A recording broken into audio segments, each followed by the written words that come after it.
सिंधुदुर्ग जिल्ह्यातील वेंगुर्ला तालुका हा निसर्ग सौंदर्यासोबतच जागृत देवस्थानांसाठी प्रसिद्ध आहे. यापैकी श्री सातेरी देवी मंदिर या परिसरातील अत्यंत महत्त्वाचे आणि श्रद्धास्थान मानले जाणारे दैवत आहे.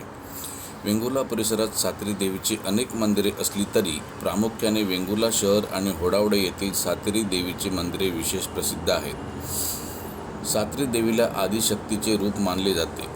कोकणात सातेरी देवीला शांतीदुर्गा किंवा भूमिका या नावाने ओळखतात. सातेरी देवीचे मूळ स्थाने वारुळ म्हणजे अँट हिल असते.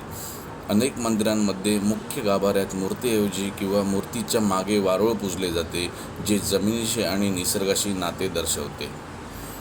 वेंगुर्ल्यातील अनेक गावांची ग्रामदेवता आहे. लोकांची अशी श्रद्धा आहे की देवी भक्तांच्या हाकेला धावून येते आणि संकटातून रक्षण करते.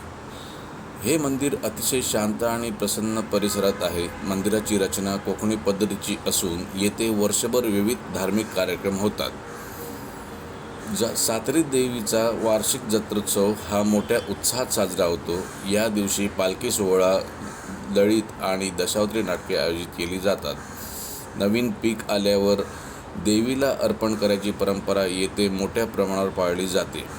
कोकणी परंपरेनुसार महत्त्वाच्या कामांची सुरुवात करण्यापूर्वी किंवा निर्णय घेण्यापूर्वी देवीचा कौल म्हणजेच प्रसाद घेण्याची प्रथा आजही इथे तितकीच जिवंत आहे. मंदिराचे नगारखाने, दीपमाळ आणि प्रशस्त अंगण हे कोकणी मंदिर स्थापत्यशैलीचा उत्तम नमुना आहेत.